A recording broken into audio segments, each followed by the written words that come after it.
देवमुनि प्रवरार्चितलिङ्गं कामदः करुणाकरलिङ्गं जन्मजपापविनाशकलिङ्गं तत्प्रणमामि सदा शिवलिङ्गं तत्प्रणमामि सदा शिवलिङ्गं तत्प्रणमामि सदा शिवलिङ्गम्। नमस्कार, मु प्रज्ञा राउत आपण मानक स्वागत करुच्ची न्यूज 7 निवेदित आपणकर प्रिय कार्यक्रम कथामृत को। आज अध्याय रे आपण शुणिबे गोमाता को चोरी करिवार फल। गो विप्रैश्च वेदैश्च सतीभि सत्यवादिभि अलुब्धै दानशीलैश्च सप्तभि धार्यते मोहि। 7 जनक पुण्य रे ए पृथ्वी स्थिर अछंती बा संतुलित अवस्था रे अछंती। 7 जनक पुण्य आमको सुरक्षा दउछंती। जदि 7 जनक भितर आमे आलोचना करिबा, प्रथम रे आसीबे गोमाता। गोभी विप्रैश्च वेदैश्च। गोमातांकर पुण्य निस्वार्थपर भावरे गोमाता आमको तांकर अमृत दान करती। जदि माँ ता दुग्धपोष्य शिशु को केते दिन पर्यंत तार अमृत दिए? 2 वर्ष 4 वर्ष तापरे माँ और छुआ को पाख को निएनी। किंतु गोमाता वृद्ध हवा पर्यंत सी ता अमृत को निस्वार्थपर भावरे आमको दान करि थाए। केवल ता निज छुआ नुहे, समस्तक पाई ता बक्षरु से अमृत को निगाड़ी दिए। जो माने एतेक बुझी न पारती, ए त्याग को बुझी न पारती, से केबे हिंदू बोली गर्व करिबा उचित नहीं। विप्रे गो भी विप्रेश्च वेदैश्च। जो माने विप्र से मानकर त्याग, से मानकर पुण्य, से मानकर तपस्या आमको सुरक्षा दिए। वेद जो वैदिक मंत्र आम वायुमंडल को शुद्ध करे, पवित्र करे, और यही मंत्र माध्यम रे आमे देवतांकर आशीर्वाद लाभ करि थाउ। सती भी सत्यवादी भी, जो माने सती नारी बा पतिव्रता नारी जहा आमर शास्त्र प्रमाण अछि, सेमानंकर पुण्य सामान्य नुहे। पतिव्रता गारिमा माड़ी न पारे हरि शंकर ब्रह्मा।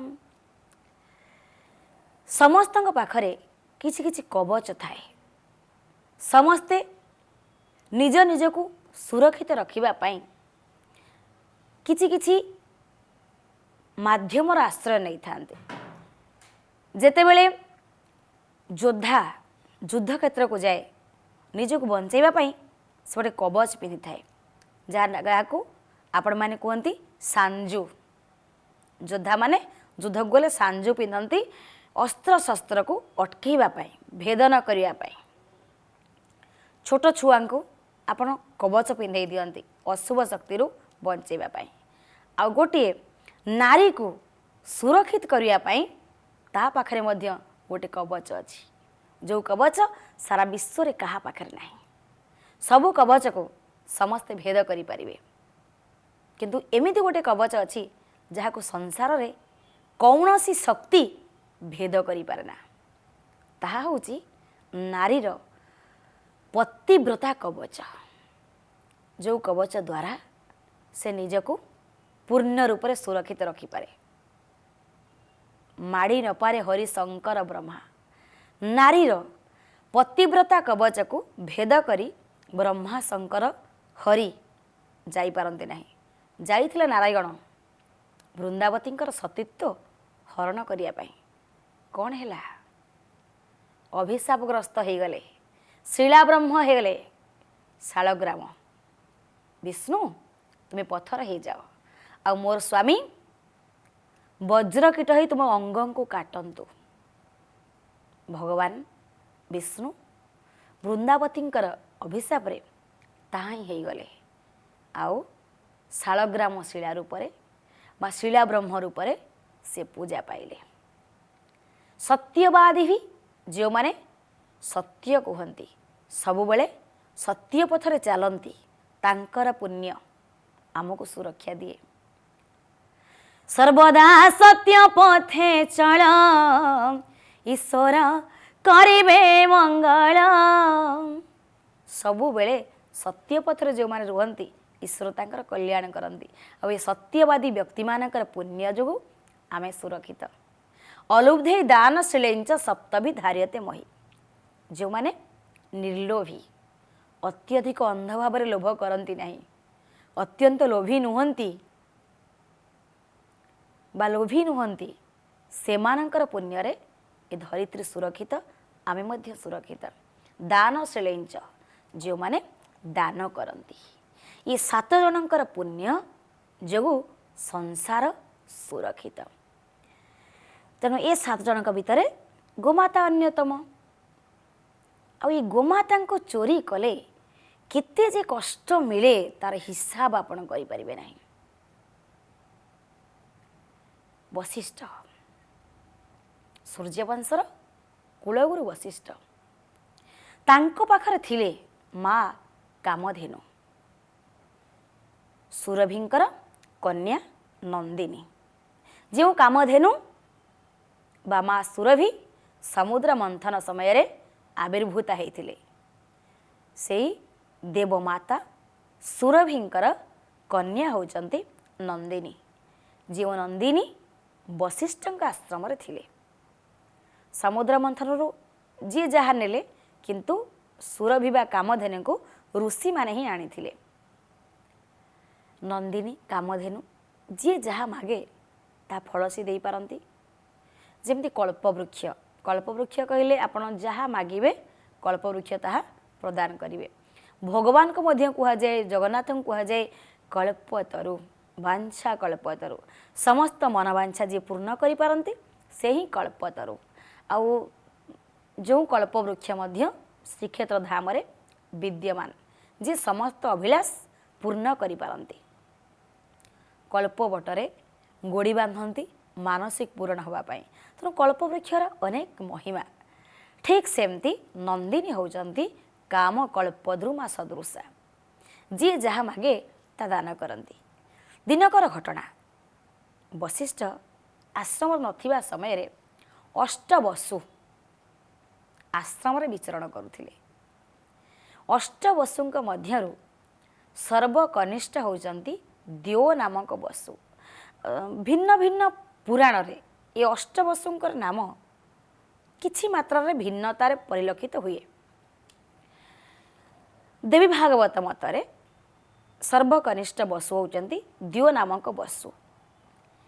तांकर पत्नी तांको कहले देखंतु ए जो नंदिनी माँ कामधेनु यांको टिके आपण नै चलंतु आम राज्य को नै जिबा बाबाजी को आश्रम रे आंकर कोन प्रयोजन अछि आमे नै जिबा आम पाखको। जेते बेले एई कथा कहिले वशिष्ठ तो आश्रम रे नाहंती पत्नी को कथा रक्षा करने को जाई बेले बेले स्वामी माने दुस्साहसिक पदक्षेप किसी नियंती हुए सेते बेले होउतिला एबे मध्य होउछि किसी किसी दुस्साहसिक पदक्षेप निया जाए स्वामी को पाई। जेते बेले माँ सती प्रथम करी शिव को विवाह कले प्रथम करी माने सतींकर परवर्ती अवस्था पार्वती तांक पूर्ववर्ती बा प्रथम विवाह सतींकर शिवंकर से समय रे पुष्प उद्यान रे शिव एवं सती परस्पर भ्रमण करुचंती।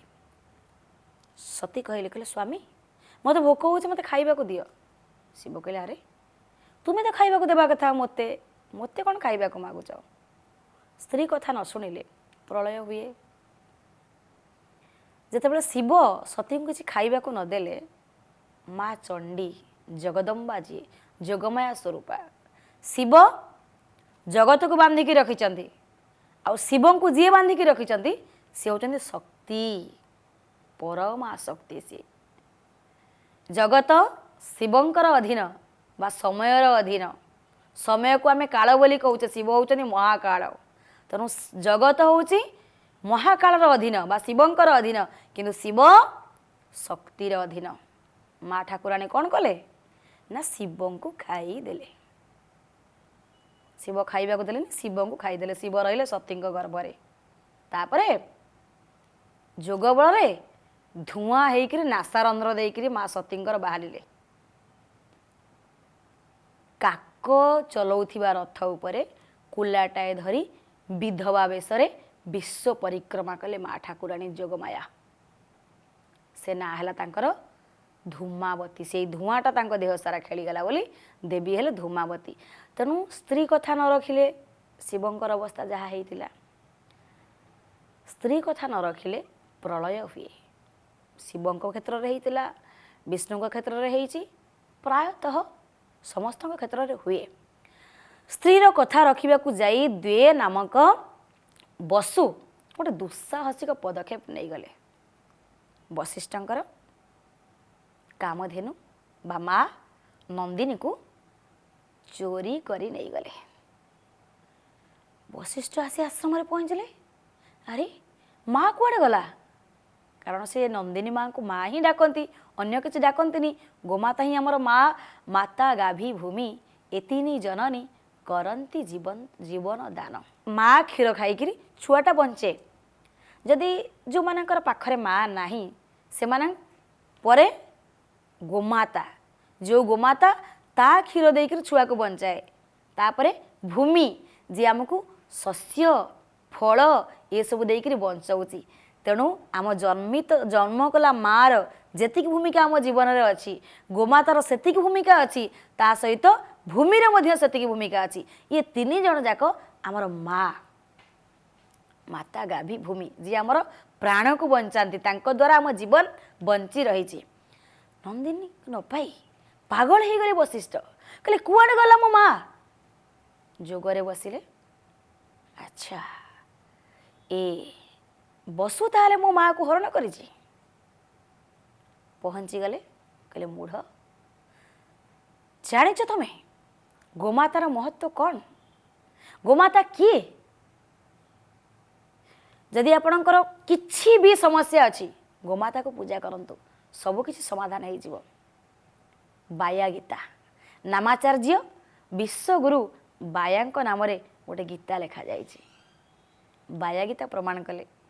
ଧେନୁ ପୃଷ୍ଠେ ବ୍ରହ୍ମା ବସନ୍ତି ଗଳେ ଜଗତ ପିତା, ମୁଖେ ରୁଦ୍ର ଗଣ ବିହାର ମଧେ ଅନ୍ୟ ଦେବତା, ରାଷ୍ଟ୍ରକୂଳ ଆଉ ପର୍ବତ ଛନ୍ତି କ୍ଷୁରା ଅଗ୍ରରେ, ଗଙ୍ଗା ସରସ୍ୱତୀ ମୂତ୍ରରେ ନେତ୍ରେ ଶଶୀ ଭାସ୍କରେ, ମହର୍ଷି ମାନଙ୍କ ବିଶ୍ରାମ ଜହିଁ ତାଲୋମ କୂପେ, ପୁଛେ ନାଗ କୁଳ ଖେଳନ୍ତି ଅତି ଭୀଷଣ ରୂପେ, ଏସବୁ ରୂପକୁ ଘେନିର ଧେନୁ ରୂପ ହୋଇଛି, ତେଣୁ କରି ସେବା କରିଲେ ପ୍ରଭୁ ଶ୍ରୀନନ୍ଦ ବସି। ଗୋମାତାଙ୍କର ଅଙ୍ଗରେ କିଏ କିଏ ରହିଲେ? ଧେନୁ ପୃଷ୍ଠେ ବ୍ରହ୍ମା ବସନ୍ତି। ଗୋମାତାଙ୍କର ପିଠିରେ ରହିଲେ ବ୍ରହ୍ମା, ଗଳାରେ ଜଗତ ପିତା ବିଷ୍ଣୁ, ମୁଖରେ ରୁଦ୍ର ଏବଂ ରୁଦ୍ରଗଣ, ମଧ୍ୟ ଭାଗରେ ସମସ୍ତ ଦେବତା, ରାଷ୍ଟ୍ର ଆଉ ପର୍ବତ ରହିଲେ କ୍ଷୁରା ଅଗ୍ରରେ, ଗଙ୍ଗା ଏବଂ ସରସ୍ୱତୀ ରହିଲେ ମୂତ୍ରରେ, ମହର୍ଷିମାନେ ରହିଲେ ଲୋମକୂପରେ, ନାଗକୂଳ ରହିଲେ ଲାଞ୍ଜରେ। ଯଦି ଆପଣ କେବଳ ଗୋମାତାଙ୍କୁ ପୂଜା କରୁଛନ୍ତି समस्त देवादेवींकर पूजा आपणकर होगला। आपण देखंतु जदि आपण 20 वर्ष 30 वर्ष किंबा 50 वर्ष पूर्व समय को जीवे सेतेबेले जो घर सब होउतिला सेतेबेले तो पक्का घर नथिला, सब चाल घर थिला, माटी घर थिला। देखिबे घर आगरे ही गुहाल थिबो, गोमाता माने थिबे घर आगरे। काहेकि ना पूर्व समयटा सतरे भारी भल थिला, आम संस्कृति को मन रखिथिला। कौन ना पूर्व समयर लोक मैंने जानी जे गोमाता महत्व केते। घर को जदि किसी विपद आसूची मुख्य द्वार देके आसीबो, मुख्य द्वार को जितेबाला आसीबो किसी विपद आग क्या सामना करिवो गोमाता, आग माँ ताको अटकेइबो। तेणु गुहाल घरटा आग प्रथमे गुहाल घर देकी घर भीतर को किए आसुले। किंतु वर्तमान समय आउ गोमाता को रखा आम भल पाऊने, जो गोमाता ना आ गुहाल कौन रहिबो। वैज्ञानिक माने कहती जे गाईर गोबर रे अनेक रोग प्रतिरोधक शक्ति थाए। आम छुआ बेले देखीचु जे छोट छुआ मानकर देह खराब हेले पूरा गाईर गोबर रे भल भाव लिपि दि जाए, फुंगुला देहर ताको गोड़े दि जाए। प्रत्येक दिन जो माटी घर गोबर रे लिपा हुए 7 वर्ष पर्यंत बा 12 वर्ष पर्यंत लगातार प्रत्येक दिन गोमातार गोबर रे लिपा हबो, सी घरे क्या दुरारोग्य व्याधि हम ना। यह निश्चित बहुत परिमाण रे रोग प्रतिरोधक शक्ति गाईर गोबर रे थाए। से सब तो धीरे धीरे आम भूली गलानी, आम सामाजिक प्रक्रिया अवस्था बदली गलानी, आम धीरे धीरे पतन आड़ को जाऊे। आम चाहिए भी एबे आउ समाज को सजाड़ी पारिबा नाही, तथापि निश्चित भाव में असंभव तो किसी हेब नाही। आपण मान चाहिए पुणी से पूर्व समय फेरी आसीबो, आम संस्कृति आम परंपरा पुणी आम बंची रहिबा, सुस्थ समाज सी निश्चित भाव में आम गढ़ी पारिबा। किंतु जनकर उद्यम कले हेब नाही, समस्तंकर उद्यम एथिपाई आवश्यक। तो सेठी वशिष्ठ बुझेइले गोमातांकर लांजरे नागकूल, राष्ट्र आउ पर्वत क्षुरा अग्रे समस्त शक्ति गोमाता पाखे अच्छी। तमें कहीं गोमाता को चोरी कल दियो, स्त्री कथार चोरी कल ना, पत्नी कथार तमें चोरी कर, ठीक अच्छे मु अभिशाप दउछि तमें मर्त्य मानव होकरी एमती कष्ट पाओ। आउ जितेबाला दियो नामक बसु गोमाता को चोरी करथिले सेतेबेले तांको सांगरे तांकर अन्य 7 भाई सहयोग करथिले। तांको मध्य वशिष्ठ देले अभिशाप, कहले तुम जो 7 भाई तांको सहयोग करथिलो मानव हब, किंतु सांगे सांगे मानव जन्म तुम मुक्ति पाइजिवो। आउ दियो पत्नी कथारे माँ नंदिनी को अपहरण करथिले, तेणु पत्नी सुख सी पाइबे नाही। जेतेबेले मानव ही जन्म हेबे अनेक प्रकार दुख कष्टरे तांको जीवनटा चली जीवो, निसंग जीवन केही नथिबे, तांको पाखरे तांको पत्नी मध्य नथिबे, संतान सुख पाइबेनी, पत्नी सुख पाइबेनी, जंत्रणा जर्जरित भावरे तांकर जन्मटा कटि जीवो। एई अभिशाप रे सी भीष्म होकर जन्म हेले। गंगा शांतनुंकर अष्टम संतान देवव्रत, जी किशोर अवस्था जो पदार्पण कले देखिले तांको बापा बड़ दुखरे अछंती। महामंत्री को पचारे, कहले महामंत्री बाबांकर कौन है? मु देखुची किसी दिन धरी बाबा टिके भलरे रहुनांती, तांको देह बारंबार असुस्थ हो चली, तांको शरीर क्षीण हो चली, कारण कौन? मंत्री कहले राजकुमार आपणकर बाबा प्रेम पड़ी। बाबा प्रेम पड़ी किए किए? मोर माँ सत्यवती दास राजांकर झील। विश्वर एमतिया पुओ कहीं नथिबे जे बापा बाहाघर मध्यस्थी। देवव्रत गले बापांक बाहाघर मध्यस्थता करने प्रस्ताव नहीं पहुँचले दास राजा पाखरे, प्रणाम कले। मु चाहूँगी आपण कन्या को मो पिता को दान करंतु। सत्यवती को मध्य माँ बोली कहीकि प्रणाम कले। रागिगले सत्यवती जड़े समवयस्क युवक माँ कहीकि तो प्रणाम कर झीटा रागबनी स्वाभाविक कथा किए तुम तो माँ हेली केमती मो बाबांकर विवाह प्रस्ताव जो नहीं आसी आपण सहित आपण मोर माँ नुहति केमती आपण तो मो माँ देवव्रत से कहले निश्चित भाव में बाबा को आपण सहित बाहा करने चाहूँगी दास राजा कहले कहले ठीक अच्छे तुम प्रस्ताव मु राजी हेबी जे किंतु गोटे सर्त रे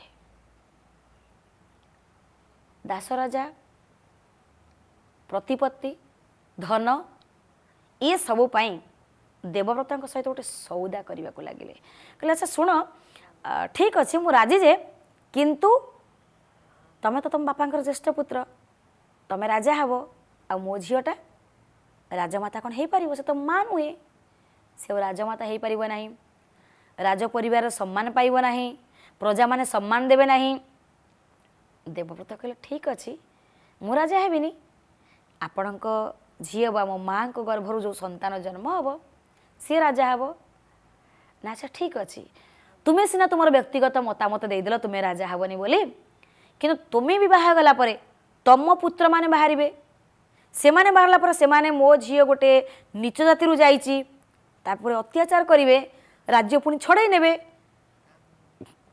तुम नाती माने बाहर यही भाव में पीढ़ी को पीढ़ी से माने मो झीर वंशधर मान को सब तार संतान मान को कष्ट दे चलिए देवव्रत कथाटा बुझीपारे ठीक अच्छे जदि आपण कहते आपण झीर मो पाई किसी समस्या हम बोली ताले मु निष्पत्ति नहीं सारी मु चिरकुमार रहीजी चिरकुमार रहीगले देवव्रत सारा जीवन कष्टर तांको जीवन गढ़ीला तेणु गोमाता को चोरी करी तांको जीवन नष्ट हो गला जेते बेले तृतीय युग सरीगला बसिछन्ति नारायण बसचन्ति ब्रह्मा नारायण पचारे ब्रह्मादेव द्वापर जुगे मु क्यों जन्म नेबी आपण कहतु ब्रह्मा कहले प्रभु आपण अनेक गुड़े पाप कर आपण वंशरे अच्छी सूर्य वंशरे रघु वंशरे 100टा दोषी बरं खसी जाऊ किंतु गोटे निर्दोष को दंड दिया न जाऊ आपण कौन कले रावण को मारिबा पाई आपण कोटि कोटि निर्दोष ब्राह्मण को मारिदेले आपण को ब्रह्म हत्या पाप लगिला कौन करी समाधान कौन ना आपण द्वापर जुगरे गो सेवा करंतु जोथिपाई लीलामय भगवान जन्म हेले गोटे जगार बढ़िले गोटे जगार आउ राजनीति कले आउ गोटे जगार केवल तृतीय जुगरे बिना कारण रे हत्या करिथिबा ब्राह्मण मानकर ब्रह्म हत्या पापरु त्राही पाइबा पाई भगवान कृष्ण गो सेवा करथिले तेणु गोमाता को चोरी करिबारु दियो नामक वसुंकर जीवन भीष्म हेकरी जीवन कटिगला सरसज्जिया कले अविवाहित रहिले संतान सुख नाही राज्य सुख नाही किछि नाही भीष्म पाखरे सर पड़ी पड़ी मले आ श्रीकृष्ण गो सेवा करी समस्त पापरु उद्धार पाइले तृतीय जुगरे करिथिबा ब्रह्म हत्या पापरु तेणु गोमाता आम माँ तांको चोरी करिबा नाही तांको दंड देबा नाही तांको ऊपर अत्याचार करि परिबा नाही कले परिणति देवव्रत भीष्म भली ही हब आमे समस्ते गोमाता को पूजा करिबा आम सनातन धर्म रे गो पूजा करिवार विधि रही कारण सी होचंती आमर माँ जी आमको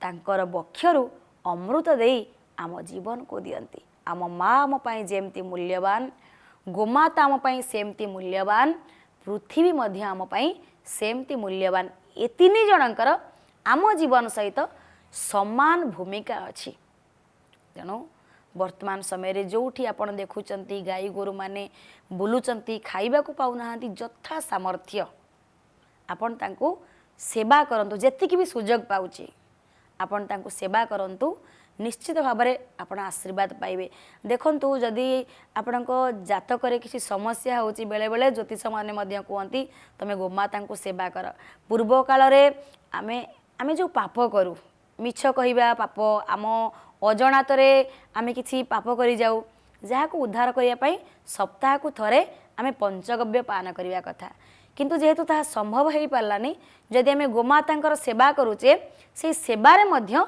आमर अनेक पाप दूर हो जाए अजणातरे मध्य आम किसी न कले मध्य केवल तांको सेवा द्वारा आम समस्त पापरू रक्षा पाई जाऊ।